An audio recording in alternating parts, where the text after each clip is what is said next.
A paz do Senhor Jesus, queridos irmãos, estamos na Igreja Vida de Milagres para adorar, para louvar o nome do Senhor Jesus.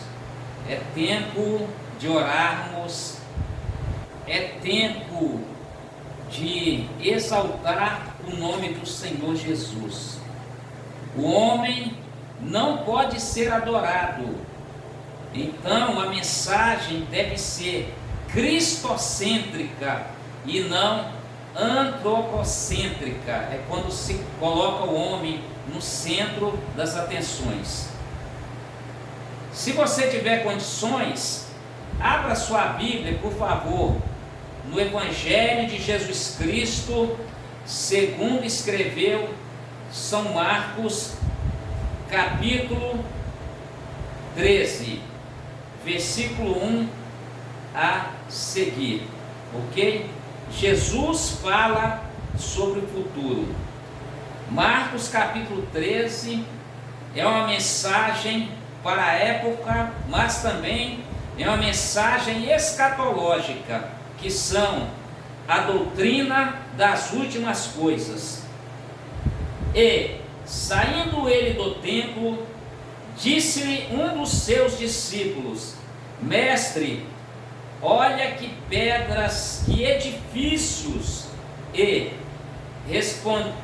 respondendo Jesus, disse-lhe: Vê estes grandes edifícios, não ficará pedra sobre pedra que não seja derribada.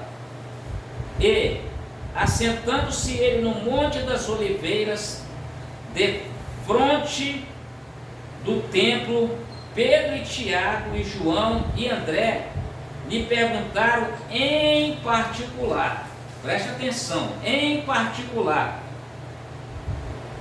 dize-nos quando serão essas coisas e que sinal haverá quando todas elas estiverem para se cumprir? E Jesus, respondendo-lhes, começou a dizer: Olhai que ninguém vos engane, porque muitos virão em meu nome, dizendo: Eu sou o Cristo, e enganarão a muitos. E, quando ouvirdes de guerras e de rumores de guerra, não vos perturbeis, porque assim deve acontecer, mas ainda não será o fim. Porque se levantará nação contra nação, e reino contra reino, e haverá terremotos em diversos lugares, e haverá fomes. E isso será o princípio de dores.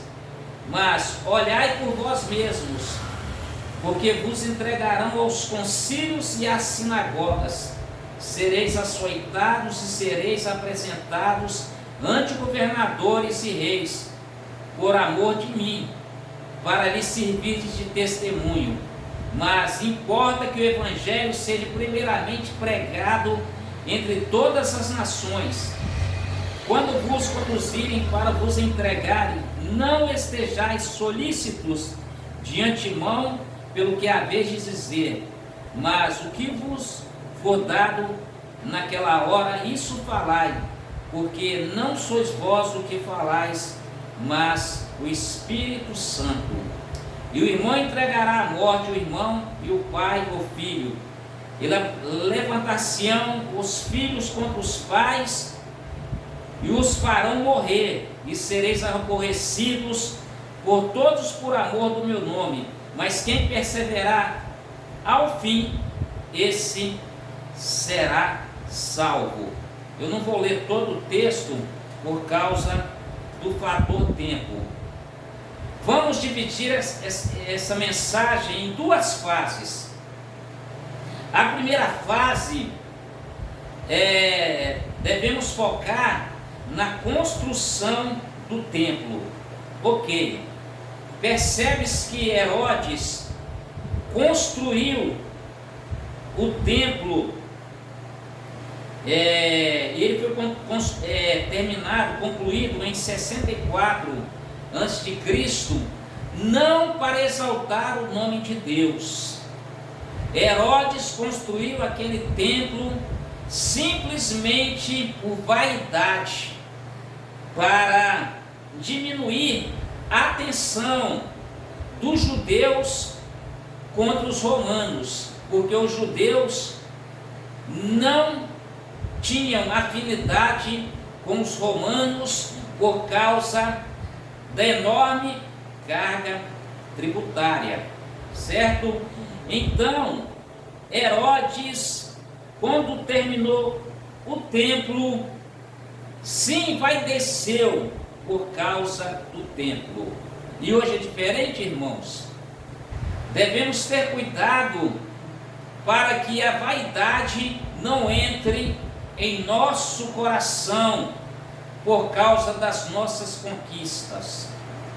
Não é errado sonhar, não é errado conquistarmos alguma coisa.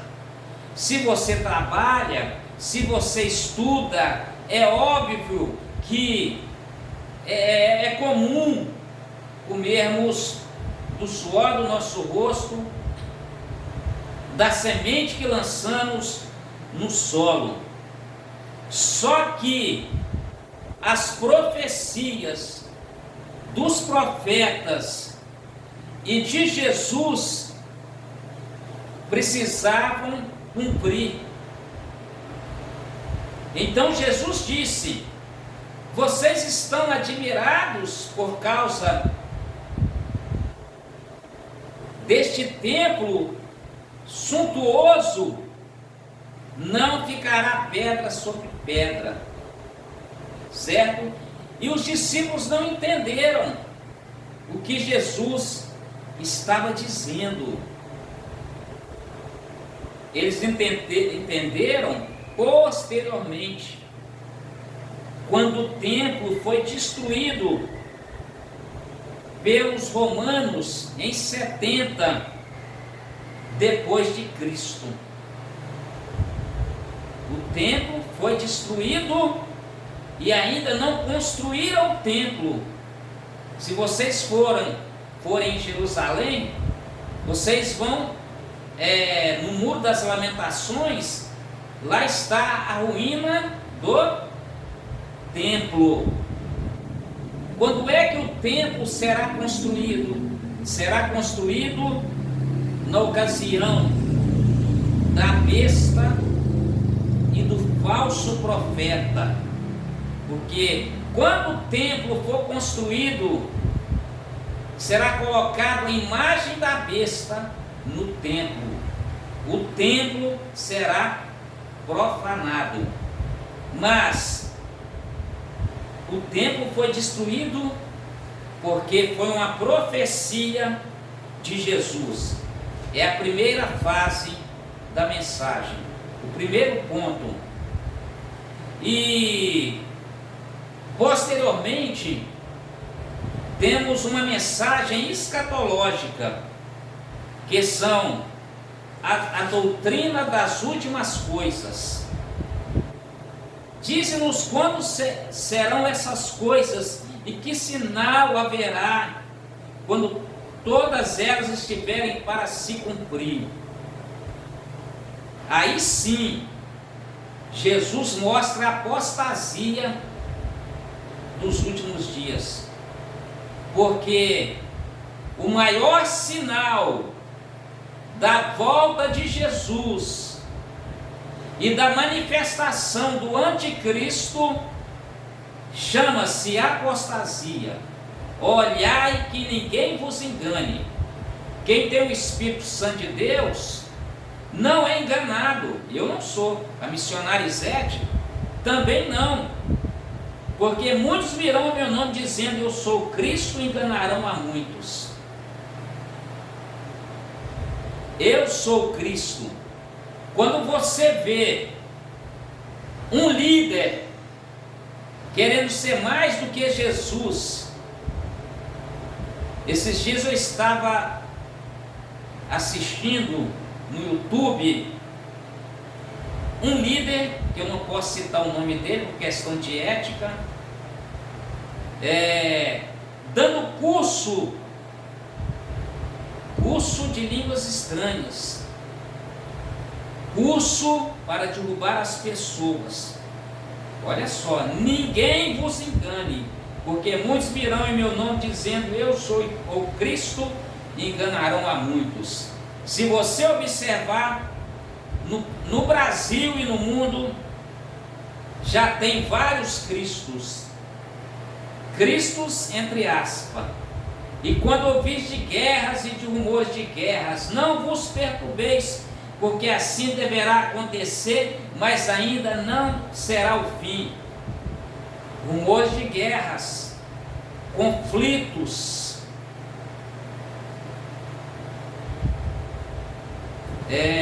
terremotos, fomes, são os princípios de dores, perseguição. Os discípulos foram perseguidos, e aqueles que pregam a palavra de Deus, do jeito que ela é, são perseguidos também, muitas vezes até pela família. É uma mensagem para a época, os discípulos foram perseguidos, mas é uma mensagem escatológica também. O pastor Luther King, isso mesmo, ele falava o seguinte: para acumular inimigos, não precisa fazer guerra, basta falar a verdade. E sereis aborrecidos por amor do meu nome, mas quem perseverar até o fim será salvo. Quantas pessoas são expulsas do lar por se converter de fato? Aqueles que se convertem de verdade, que aceitam Jesus de verdade, que não faz aliança com o mundo, não faz aliança com o pecado, que cancela alguns eventos sociais, porque o Salmo 1 diz assim: bem-aventurado é o homem que não anda segundo o conselho dos ímpios. E aí, irmãos, a pessoa cancela muitas coisas, desde participar de muitos eventos por amor a Jesus Cristo. Quando alguém está contando alguma piada, o cristão fica sério. Aí alguém fala: vamos mudar de assunto, porque fulano é crente. E tem esse lado, mas tem o lado da perseguição também, da Guerra Fria. Se a mulher não quiser, eu não posso falar em alto e bom som, 3 pontinhos, é demitida. Eu não negocio com pecado, misericórdia. Então, irmãos, quem prega a verdade é perseguido. Agora, quem prega uma mensagem para agradar a plateia, para agradar A e B, não tem perseguição, porque já faz parte do ecumenismo. Tanto faz, só que o que liberta é a palavra de Deus. Vem a perseguição, mas nós estamos focando no arrebatamento da igreja. Jesus virá para arrebatar a igreja, virá nas nuvens na primeira fase, e a igreja será arrebatada. Aqueles que dormiram em Cristo ressuscitarão primeiro. Essa é a primeira fase da volta de Jesus nas nuvens. Prepara-te, não negocie com o mundo, porque Jesus está voltando para arrebatar a igreja.